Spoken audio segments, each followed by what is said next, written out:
Boovy's not talking to me, Sue Perkins ain't talking to me, my dad's not talking to me, and even I looked in the mirror this morning and thought, what a Jeremy Hunt.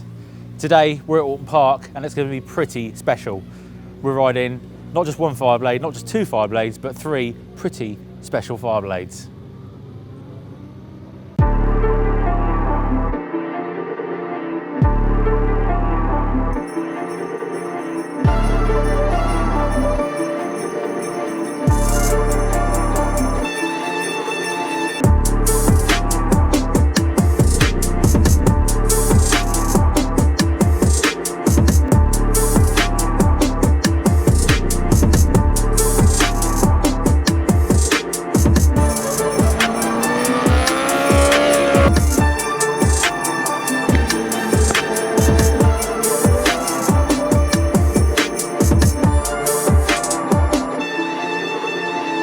This is the Honda Racing BSB experience, an ultra-exclusive insight into the factory-supported British Superbike team, but, more importantly, a chance to wobble around Oulton Park on board the squad's Superstock and Superbike Fireblades.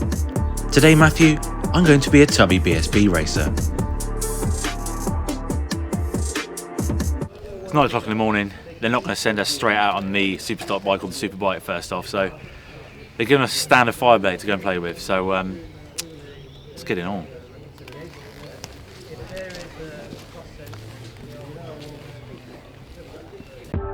Gone are the days of nice, friendly Fireblades designed to behave on the road. Those who watched our Superbike shootout last year, or those who own a new Fireblade, will know that Honda has gone balls deep and built a relentless racer with one thing in mind: winning races. The chassis and top end power are its strong points, and the Honda was faster through the speed trap at Portimao, even against the GT 1100s, although its peaky, rev-hungry nature and stupidly tall gearing hindered its true potential. And what better way to start the day than a gentle morning ride with Glenn Irwin and Tom Neave? After an enforced sabbatical from circuit activities, the Blade felt as though it had 11 million horsepowers and blurred the Cheshire scenery like nothing before. Oulton's roller coaster layout also highlighted ABS intrusion that was never previously experienced, but still acted as a nice warm-up for the main event.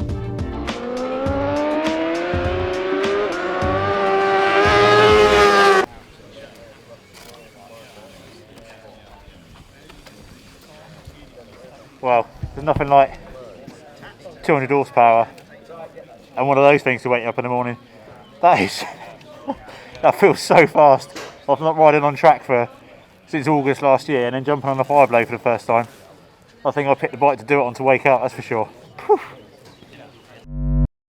It's been pretty much 12 years to the day that was last time here at Oulton Park on a Superbike, racing in the British Superbikes and on a Honda. We had a new model, the brand new 2008 Fireblade, and we had some good engines. We had some really fast engines. We used the same factory spec engines as the HM Plant Boys, so Josh Brooks and Glenn Richards, and regular viewers will know of my disdain for that bike. It was an absolute pig. It was fast in a straight line, and it was an absolute animal. It handled pretty well, but the electronics were shocking. We didn't have anyone to work the HRC electronics, so all the other teams were on Morelli and had data technicians and wizards with a laptop to understand how it worked. We didn't, so I had no TC, no anti-wheelie, and on a track like this, it was an absolute pig to ride. I absolutely hated it.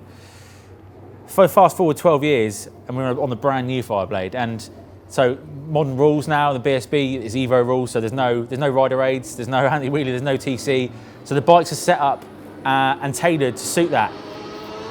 So we're just about to jump on the Superstock bike next. That's the sort of next step up. We've been on the road bike. We're going to jump on Tom Neave's Fireblade Superstock bike, and then we'll do a couple of sessions on that, and then later on today we're going to have a go on the Superbike, and I'm really, really buzzing to see what the differences are between the bike I rode here 12 years ago and the bike that's here today that Glenn won on and had some decent results last year. So let's go. So the stock gearing is 1640, which is very long anyway, one of the longest. The Superstock bike is 1544, so they got the right sprocket on the way in the rear.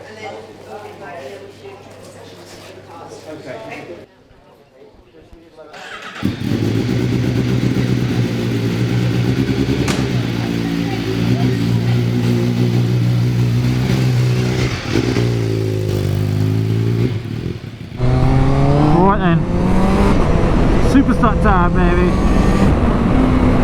It was really nosy and high at the rear.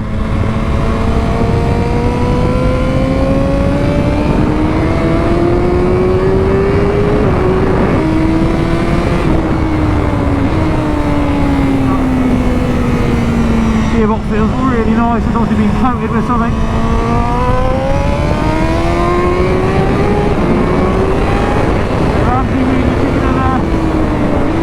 Nice fat arse on it, with the shock sinking down.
Sexy. Woo!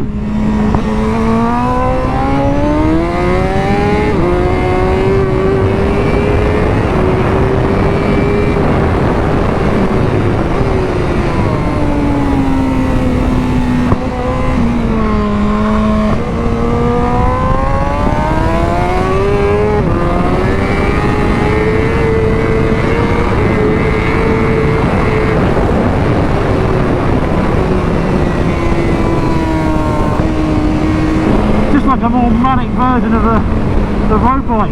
Really quite hard to ride. I thought it would be a bit easier, but... For those who aren't Superstock savvy, these are the closest things you'll see on a BSB grid to the bikes we can buy in dealers. A full system, fork internals, shock and minor brake upgrades are about as super as this stock bike gets. But the Superstocker's trump card is its electronics suite.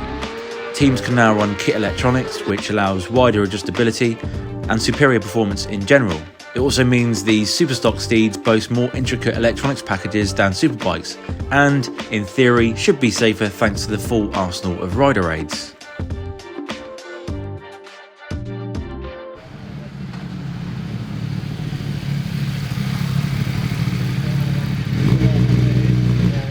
That's a classic example of a racer's setup. You know, Tom, or is it Tim? I don't know. Is it Tim or Tom? I can't remember. It's yeah, he probably weighs as much as my ball bag, and I jump on that, and you know, it feels like the front's bottoming out, and the shock's sort of squatting more, so it was wheeling. But if I could have that engine in the road chassis, obviously the road bike is set up for a wider parameter of riders, and you know, anyone can jump on that and go quickly. But that's a specific setup for a specific rider, and I'm certainly not Tom Neave. But yeah, that engine is just...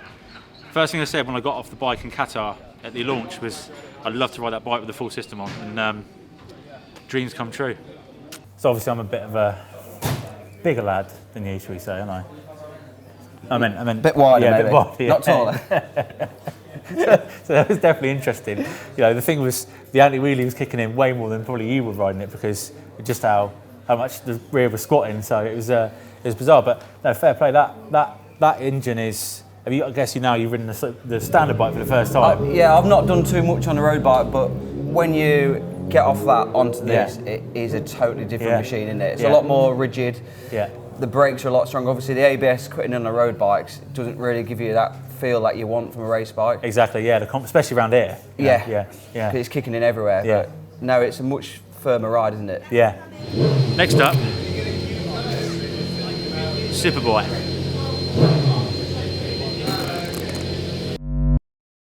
Chris Pike, legend in the crew chief world.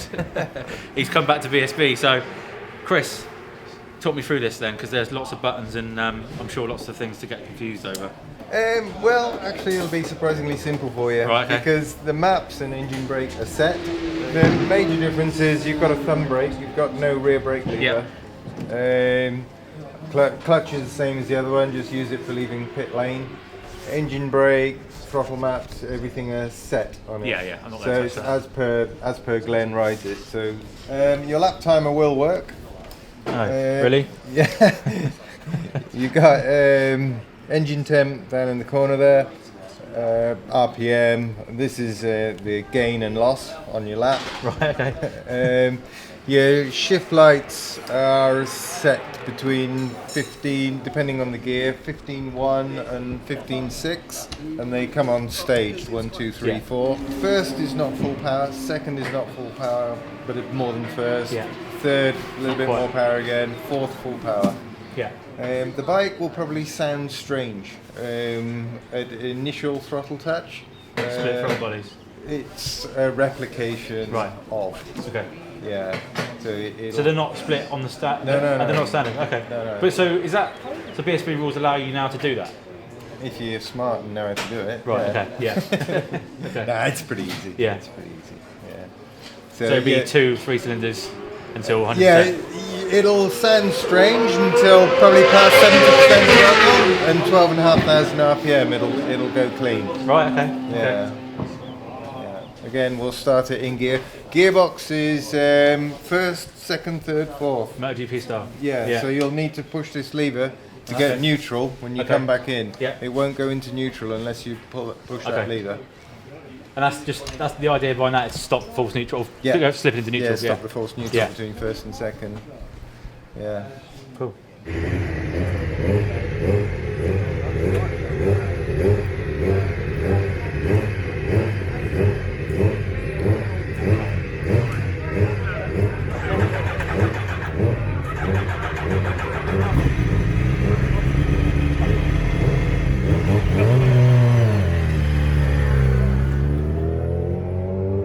Right then, managed to blank the helmet cam on. Oh, I ate too much for lunch. You notice the revs go down to 2 or 3 cylinders. Sounds a bit misfiring.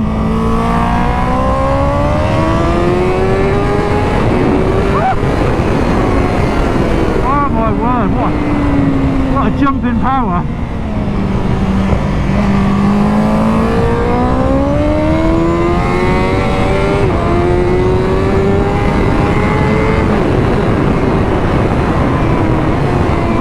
Electronic, no rider race, no TC, no anti-wheelie. Just take it a little bit easy.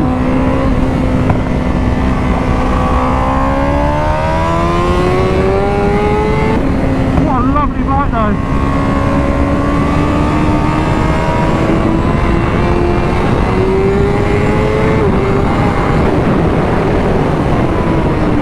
Oh, the lunch is coming up.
Sexy bike.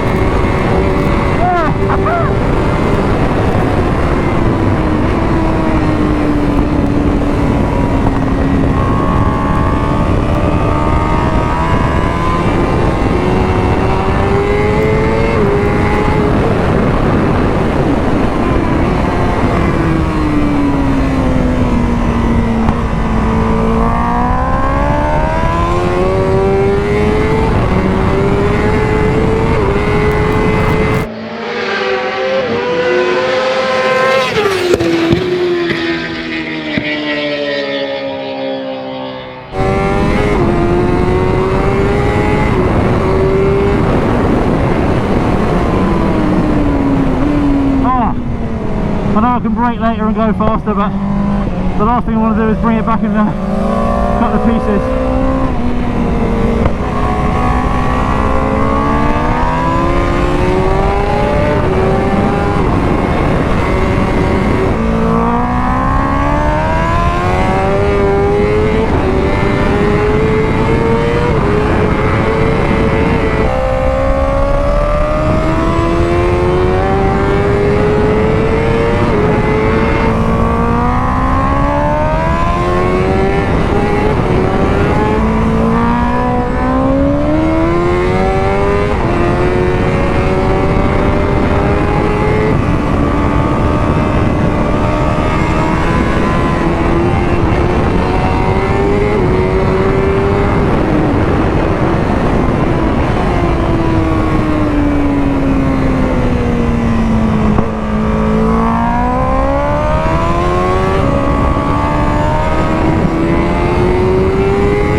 Brakes are good.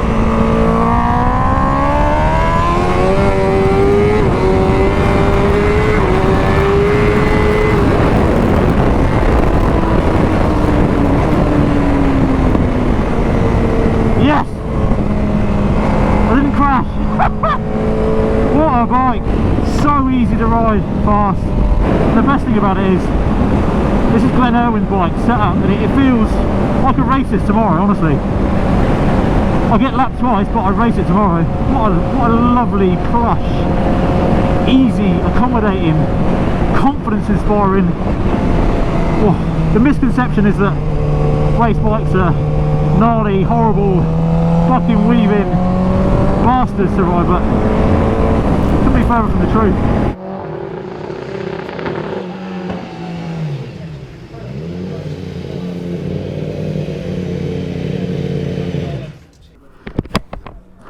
Now, that was a lovely bike, really nice.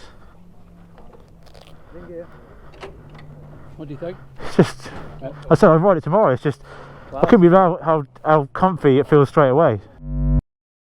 So this is Spider, he's probably worked with what, most of the superbike riders in the paddock now, hasn't he? Quite a few of them, and he just told me he's got some data for the session, which, I don't know if it's a good thing or a bad thing, and judging by the things I've just heard, it's probably a bad thing. So no, it's not bad. It's just obvious for your own information. Where you're saying you're struggling with wheelie, which we do as well. You'd expect that you're impressive enough in fourth gear, 100% throttle. But you're having to roll out where it's starting a wheelie there, where you could just slam the rear brake on. Don't throw a front brake. No. Just the back brake. Just the back brake. Slam the rear just brake on. Just apply more rear brake. You don't use it at all. There's nowhere on that lap you've used the rear brake. So, and you were saying that the rear shocks squatting a bit. It's fairly satin. You've got a maximum travel of 39.7 mil and an average of 12.5. We usually see with Glenn maybe 10.5 average. And my average is 23.9. No, your average is 12.5. Oh, okay, right. 23, that's 23 that is there where you are on that track there. Yeah. Glenn will use the rear brake as well into a corner. Yeah. A fraction before he uses the front. Okay. And it will just to help settle the bike a bit. It will just pull it in a bit and just help get it into the corner. Glenn tends to use the throttle out of corners to steer the bike with the rear to keep it on the fat part of the tyre. Then he can, once he's got it lined up, he just guns it straight out the corner. But he likes to square them off a bit and point and square. Right, thanks, Spider. No worries. The Superbike weighs 20 kilos lighter than the road bike and brags around 30 brake horsepower more. Honda claimed 240 brake at the crank, which equates to over 220 brake at the rear wheel, so no wonder it felt lively when all 4 cylinders were activated. Split throttle bodies and cylinder cuts are nothing new to Superbikes. There's no point in having 240 brake horsepower at every stage of the throttle, so teams calculate maximum torque values dependent on lean angle.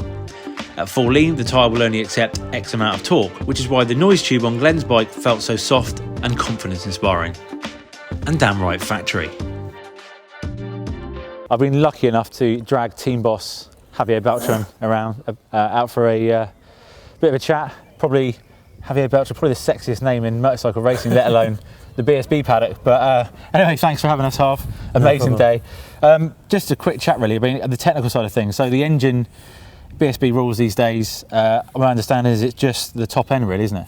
Yeah, very much so. The bottom end remains standard from your rods, pistons, conrod rod and crank, and everything remains standard. Alterations to the gearbox, clutch, and then camshafts and valve springs, and that's it. And a bit of head tickling. Yeah, very much so. You know, the head's been flowed and CNC ported and everything else. And but again, it's small steps. It's the second year of the bike, and you know, progression of the development from where we left off from last year.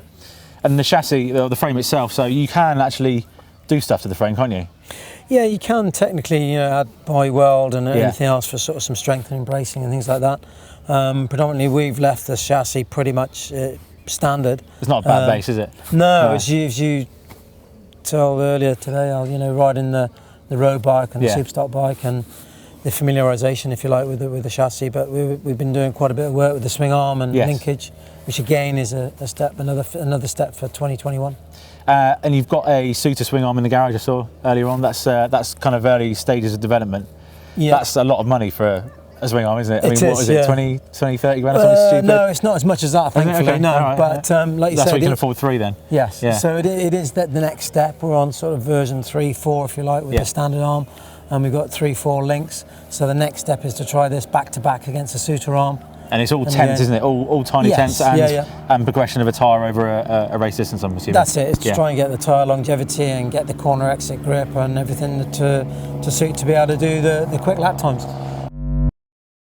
Well, today couldn't get any more factory if a big cheese factory dropped from the cloud above onto Oulton Park today. This has been a proper dreamboat experience.